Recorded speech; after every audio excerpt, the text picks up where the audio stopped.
والله يا جدعان، كنت بسأل واحد من البلد عندنا، بقول له هولندا عاملة ايه؟ بيقول لي عشان تشتغل في هولندا لازم يكون معاك الباسبور، وهو لسه ما خدش الجنسية أصلا. يعني هو راح سياحة وعدل وضعه. طب اديني الخطوات يا أخي، أنا ما ببخلش لما حد يجي لي البرازيل أقسم بالله بعمل معاه واجب، سواء من عندنا أو أي حد يقصدني في خدمة أنا بأديها له. فأنا مش عارف المصريين هينضفوا إمتى أو هنحب بعض إمتى، بس الواحد مش هياخد رزق حد يعني.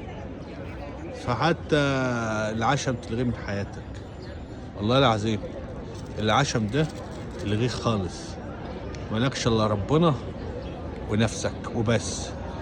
ما تقولش بقى عيلتي في ايطاليا ولا عيلتي في هنا ولا هنا ولا ولاد عمي في ايطاليا ولا الكلام من ده، كله فيستك وكله بلح. فالعشم شيله من دماغك خالص. عاوز تسافر ما تتعشمش لحد هيقف معاك او يعمل لك جميله، لا.